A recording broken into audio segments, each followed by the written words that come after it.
prélèvement des taxes pour le fonds de soutien aux projets d'infrastructure de base et de développement social. Les jeunes du Mali s'engagent et plaident auprès de la population pour l'exécution correcte de l'initiative. Pour le Conseil national de la jeunesse du Mali CNJ, elle favorise le développement. La fête, c'est aussi une occasion idéale pour renforcer les liens de fraternité et de vivre ensemble. C'est pourquoi de nombreux Bamakois se retrouvent en famille dans la ferveur de la fête. Mesdames, Messieurs, bonjour et bienvenue au journal. D'abord, c'est communiqué. L'état-major général des armées informe l'opinion que dans la nuit du 31 au 1er avril 2025, un aéronef sans pilote appartenant au FAMA s'est écrasé à proximité de Tinzawaten dans la région de Kidal. L'appareil était en mission ordinaire de surveillance du territoire dans le cadre des opérations de sécurisation des personnes et de leurs biens. L'appareil a impacté une zone non habitée. Les dispositifs et protocoles de sécurité ont permis d'empêcher toute explosion de l'armement embarqué. La chute de l'appareil n'a causé aucun dommage aux personnes et aux biens au sol. Une enquête immédiatement a été ouverte pour faire la lumière sur les circonstances de cet événement, identifier les causes et déterminer les responsabilités éventuelles. L'opinion sera tenue régulièrement informée des résultats de l'enquête. L'état-major général des armées rassure les populations que cet événement n'aura aucun impact sur la volonté et la capacité des femmes à assurer leur noble mission de protection du Mali et des Maliens.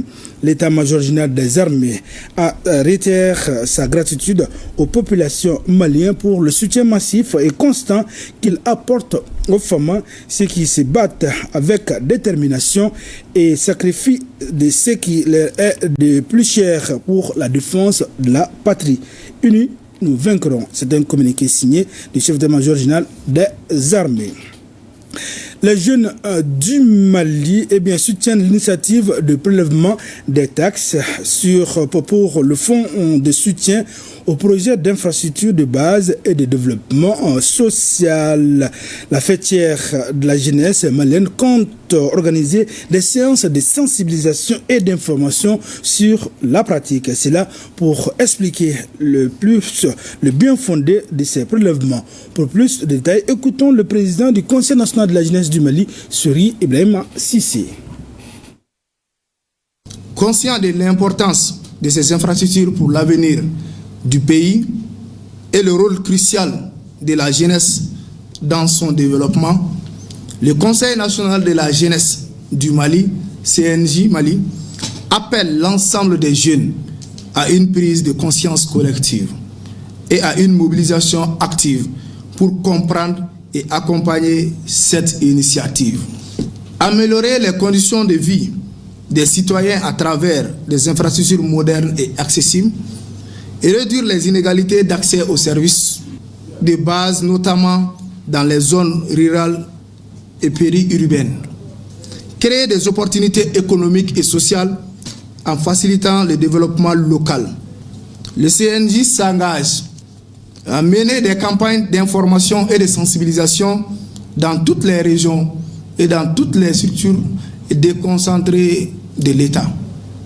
Et le CNJ, en son sein, nous allons travailler avec nos structures de base, que ce soit au niveau régional, communal, les fêtières, les fédérations spécialisées, pour sensibiliser et donner les bonnes informations à nos camarades. Le CNJ s'engage à veiller auprès du gouvernement que les fonds de soutien mobilisés seront utilisés dans une grande transparence. Nous appelons l'ensemble des jeunes, organisations de jeunesse, associations et leaders communautaires à s'impliquer activement pour garantir le succès de cette initiative et veiller à ce que ces ressources bénéficient réellement aux populations. Unis, nous bâtissons le Mali croix. Ensemble, construisons un Mali doté d'infrastructures solides pour un avenir meilleur. Le deuxième titre de ce journal, le lendemain de la fête, est une journée de retrouvailles en famille. Nombreux sont les Bamakois à se rassembler dans les grandes familles ou un endroit soigneusement choisi qui peut contenir tout le monde. C'est une occasion idéale pour renforcer les liens de fraternité et de vivre ensemble. Mariam Koulibaly et Julie Traoré ont sonné quelques familles de la place. Ce lendemain de la fête de Ramadan est un moment propice pour les membres de nombreuses familles à Bamako de se retrouver en toute convivialité. Un moment de communion et de partage magnifié dans la famille Dité, Sisa Sirakoro, où chacun s'engage pour préserver cette tradition. Vous savez qu'avec le téléphone, les choses ont changé. C'est des messages qu'on envoie, c'est des messages de WhatsApp, c'est des messages écrits. Nous, on a voulu garder la chaleur humaine parce que les rapports sociaux, c'est la chaleur humaine. C'est le rendez-vous, c'est le vécu. On se voit, on sait qu'on se porte bien, on cause, on échange, on demande les nouvelles et on se présente les vœux, les meilleurs et on projette l'avenir ensemble. Nous sommes en fraternité et rien de nouveau, le regroupement familial, l'entraide et surtout la présence des amis et des parents. Nous nous retrouvons à Nyarela, l'un des plus anciens quartiers du district de Bamako, où le concept de grande famille est toujours d'actualité, à l'image de la famille Diakité. Ici, ce sont différentes générations d'une même descendance qui se retrouvent chaque lendemain de fête pour passer la journée ensemble. Une tradition qui existe dans leur famille depuis plus de 4 décennies. Tous les membres de la famille se retrouvent pour célébrer pratiquement la fête de fin d'année de l'Aïd el-Fitr. Et le but est de renforcer les liens fraternels entre les différents membres de la famille. Une occasion propice pour qu'on puisse vraiment se retrouver, partager la nourriture ensemble et faire des reconnaissances parce que vu qu'on ne se voit pas à chaque fois, donc c'est une belle occasion pour nous de partager la nourriture et de se saluer. Voilà, ça renforce les liens de fraternité entre nous. Je suis dans la soixantaine, mais malgré tout ça, je viens avec mes petits-fils parce que vraiment c'est la jouissance. C'est la jouissance. Donc c'est un plaisir pour moi d'être au rendez-vous tant que je vis ça, tant que je peux le faire. Parce qu'il va arriver un moment, peut-être je ne pourrai plus le faire, mais maintenant, ça, tant que je peux me déplacer, je vais le faire.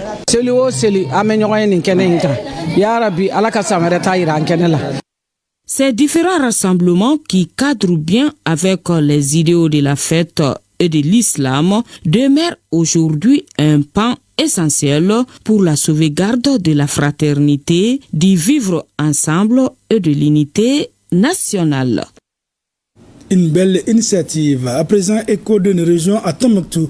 Les imams des 3 grandes mosquées de la ville ont reçu la visite du gouverneur de la région de Tombouctou. C'est une visite de présentation de vœux des plus hautes autorités de la transition à ces leaders religieux. Occasion pour le gouverneur de demander des prières pour l'attente, la paix et la sécurité sur l'ensemble du territoire malien. Cette démarche est bien appréciée par les imams qui ont donné l'assurance de tout mettre en œuvre pour remplir leur mission.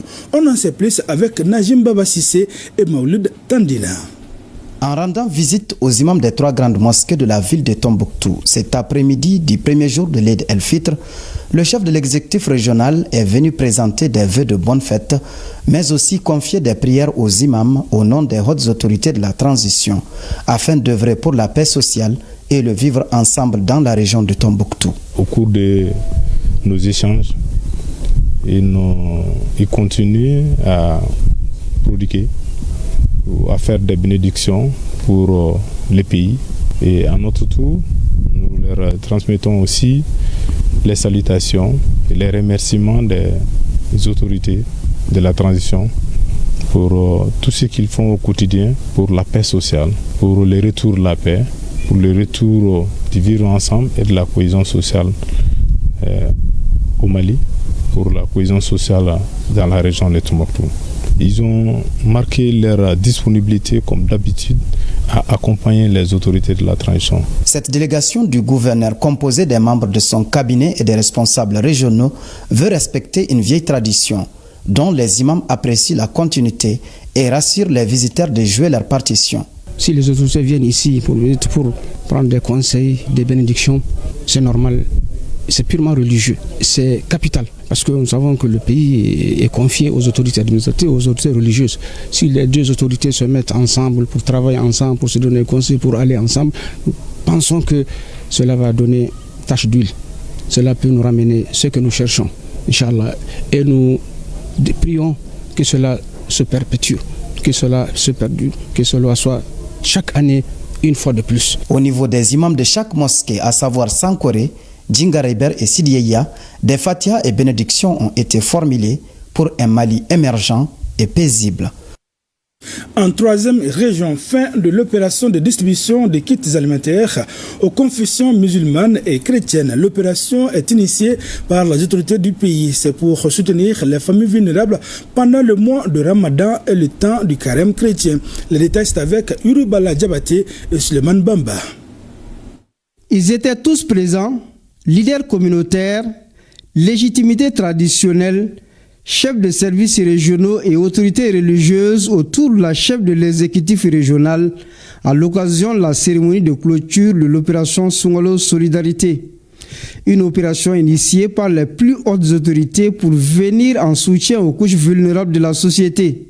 Je profite d'abord pour saluer l'initiative de nos plus hautes autorités d'avoir initié cette opération Sungalo Solidarité.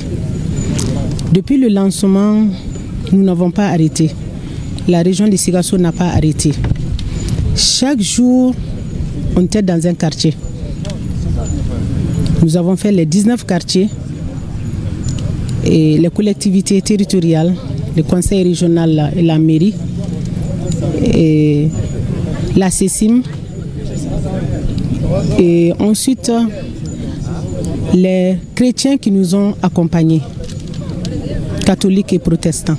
Fort du succès de la première édition, le gouvernement a reconduit l'opération en 2025.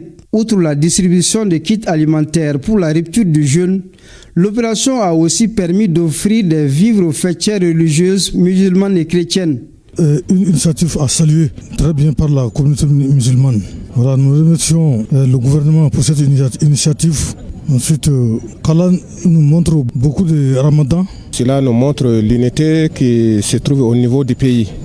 Prendre ce temps ensemble, c'est vraiment capital et ça aide à ce que nous puissions nous retrouver socialement et même dans les morales, ainsi que dans la religion. Après la rupture du jeûne suivie de la prière, l'assistance a eu droit à un partage de repas et des bénédictions pour le pays et aux autorités de la transition ont mis fin à cette cérémonie et rendez-vous est pris pour la 3e édition de l'opération Sungalo Solidarité. À Koutiala, l'Office central de lutte contre l'enrichissement illicite au CLEI a organisé à l'intention de l'administration générale une rencontre d'information et de sensibilisation sur les conséquences de la corruption et l'enrichissement illicite. L'objectif est de former plusieurs ambassadeurs de lutte contre ces phénomènes afin de contribuer à la refondation du Mali. Koutiala, Bremakone, Amadou Dolo. L'Office central de lutte contre l'enrichissement illicite au CLEI est venu s'entretenir avec les cadres de l'administration générale et financière et aussi ceux de la justice de la région de Koutiala sur la problématique de la prévention de la corruption et l'enrichissement illicite. La rencontre devra contribuer à la culture d'une conscience collective et citoyenne face au bien public. On ne cesse jamais de le marteler. Le phénomène de la corruption devenu systémique dans notre pays, selon un rapport de la Banque mondiale, se manifeste sous plusieurs formes.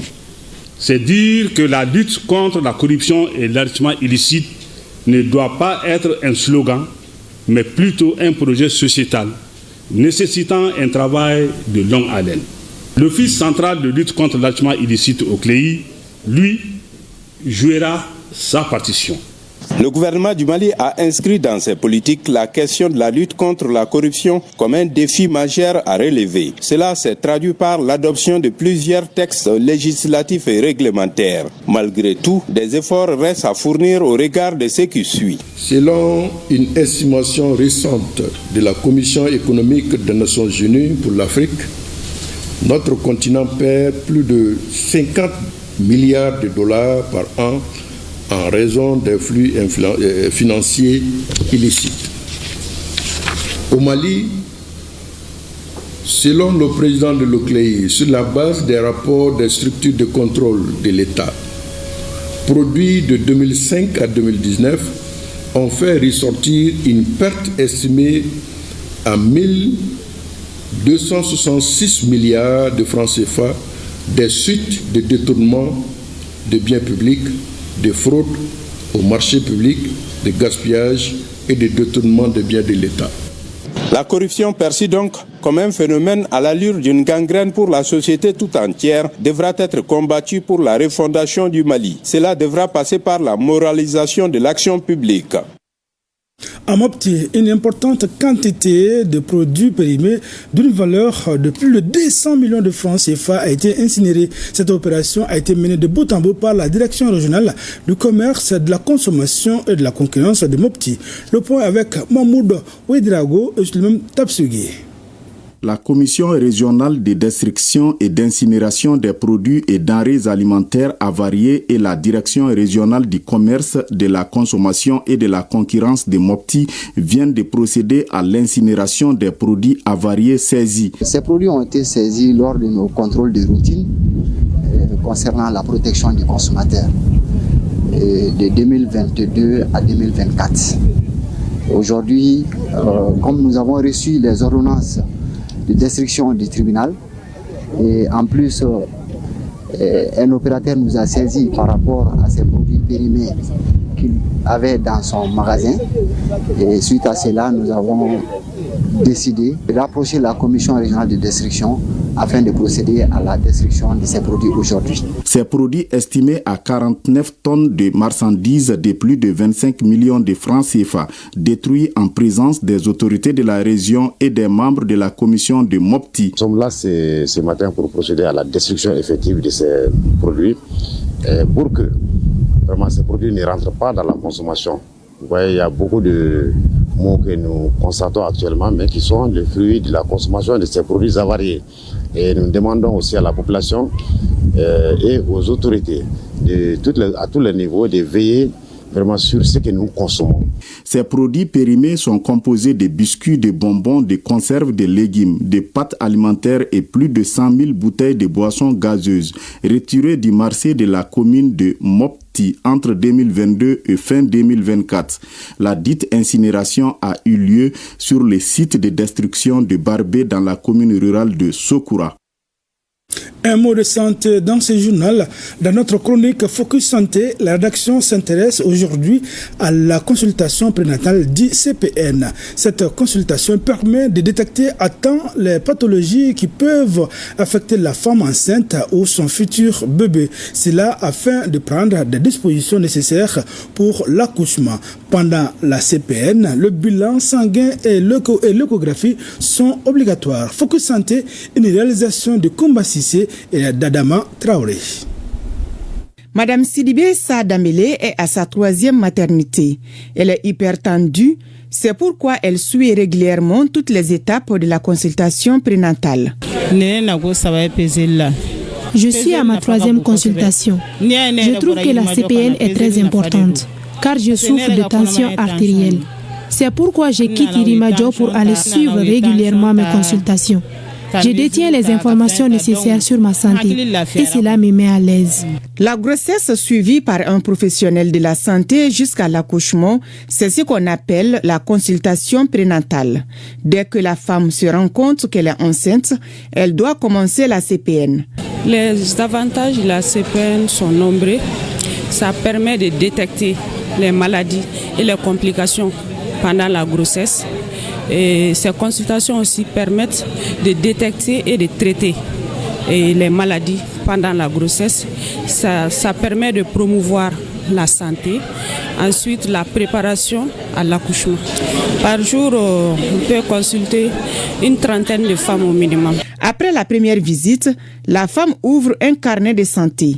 Celui-ci prend en compte toutes les informations nécessaires sur le nombre de maternités, l'état de la santé de la femme et du fœtus à travers les examens sanguins et l'imagerie. Depuis la première visite, on donne le carnet de consultation à la dame, dans lequel il y a tous les renseignements. Le taux d'hémoglobine, par exemple, si on met dans le carnet. Maintenant, À la prochaine visite, si on voit que le taux est bas, on reprend. Il y a les antécédents obstétricaux, il y a le nombre d'accouchements, le nombre de grossesses, le nombre d'accouchements normaux, les accouchements pathologiques, le nombre d'enfants vivants, le nombre d'enfants décédés. Il y a tout ça là, il y a l'âge de la grossesse. Ensuite, dans le carnet, au niveau de la première page, il y a le plan d'accouchement. Voilà, chaque fois la femme enceinte peut prendre son carnet et réviser le plan d'accouchement. Dans les conditions normales, l'échographie est faite 3 fois avant l'accouchement et le but n'est pas seulement de connaître le sexe de l'enfant. Au premier trimestre, on doit réaliser une échographie. Cette échographie permet la datation et le siège de la grossesse, c'est-à-dire si la grossesse est intra- ou extra-utérine. Si c'est intra-utérine, tant mieux. Dans le cas contraire, si c'est extra-utérine, il faut une intervention chirurgicale, sinon la vie de la dame est en danger. Au deuxième trimestre, l'échographie permet de voir s'il n'y a pas de malformation fétale. Voilà. Maintenant, au troisième trimestre, il faut aussi au minimum une échographie, sinon 2, pour voir le poids fœtal, la présentation, pour voir s'il n'y a pas d'autres problèmes, c'est-à-dire recherche d'anomalies funiculaires ou bien si le fœtus est gros. Par exemple, la femme ne peut pas accoucher par voie basse si c'est une macrosomie. Ça permet de faire le pronostic de l'accouchement. Certaines femmes commencent la CPN tardivement et d'autres l'ignorent jusqu'au terme de leur grossesse. Ces dernières et les bébés qu'elles portent en leur sein courent des risques. Une femme qui ne fait pas de CPN, quand elle vient pendant l'accouchement, on est obligé de faire le bilan. Ça serait une perte de temps. Ou bien elle peut venir avec des complications, par exemple une pré-éclampsie, voire une éclampsie.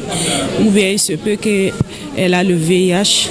Or, on doit faire la prévention de la transmission mère-enfant du VIH.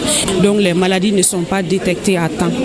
Donc, ça peut entraîner des avortements à répétition. Elle peut faire le pali, donc il peut avoir une malformation chez l'enfant. Elle peut faire des accouchements prématurés, voire le décès maternel. Pour éviter toute complication liée à la grossesse et à l'accouchement, les femmes enceintes doivent suivre la CPN à temps en faisant également les examens qu'on leur demande. Nous allons revenir sur ce communiqué de l'état-major avant de boucler ce journal. L'état-major original des armées informe l'opinion que dans la nuit du 31 mars au 1er avril 2025, un aéronef sans pilote appartenant aux FAMA s'est écrasé à proximité de Tinzamaten dans la région de Kidal. L'appareil était en mission ordinaire de surveillance du territoire dans le cadre des opérations de sécurisation des personnes et de leurs biens.